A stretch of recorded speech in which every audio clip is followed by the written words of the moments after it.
Bismillahirrahmanirrahim. Assalamualaikum warahmatullahi ta'ala wabarakatuh.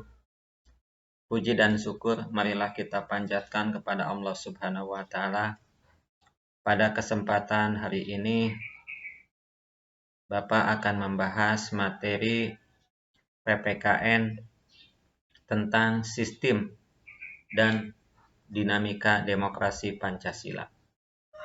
Di sini yang pertama yaitu hakikat demokrasi.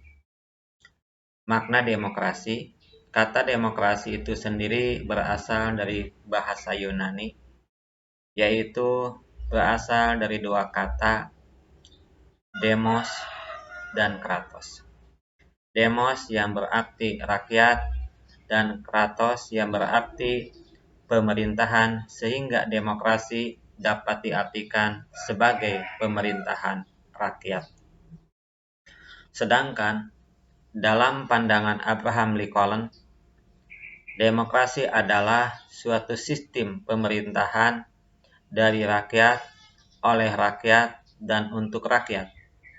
Artinya, rakyat dengan serta-merta mempunyai kebebasan untuk melakukan semua aktivitas kehidupan, termasuk aktivitas politik, tanpa adanya tekanan dari pihak manapun, karena pada hakikatnya rakyat yang berkuasa adalah rakyat untuk kepentingan bersama. Di sini juga Bapak akan membahas tentang klasifikasi demokrasi, di mana dalam klasifikasi demokrasi itu bisa dibedakan menjadi 3. 1. Klasifikasi demokrasi berdasarkan titik berat perhatiannya. 2. Klasifikasi demokrasi berdasarkan ideologi. 3. Klasifikasi berdasarkan proses penyaluran kehendak rakyat. Yang pertama, klasifikasi demokrasi berdasarkan titik berat perhatiannya dibagi menjadi 3.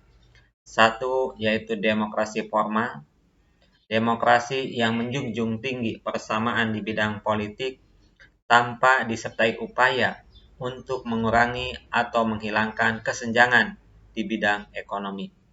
Nah, demokrasi formal ini banyak dianut oleh negara-negara liberal. Yang kedua, demokrasi material, demokrasi yang dititik beratkan pada upaya menghilangkan perbedaan di bidang ekonomi, sementara persamaan di bidang politik kurang diperhatikan, bahkan kadang-kadang dihilangkan. Ini banyak dianut oleh negara komunis. Ketiga, demokrasi gabungan, yaitu demokrasi yang mengambil kebaikan dan membuang keburukan dari bentuk demokrasi formal dan material.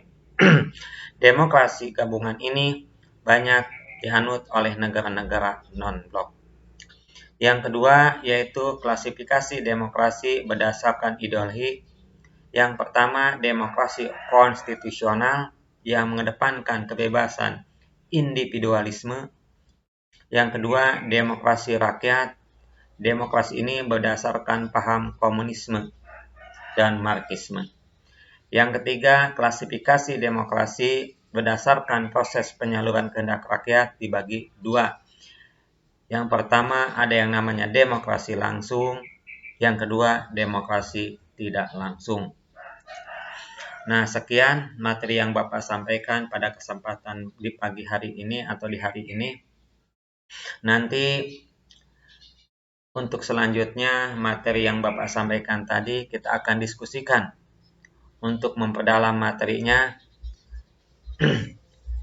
dan diikuti dengan sesi tanya jawab. Akhir kata untuk pertemuan hari ini Bapak sampaikan wassalamualaikum warahmatullahi wabarakatuh.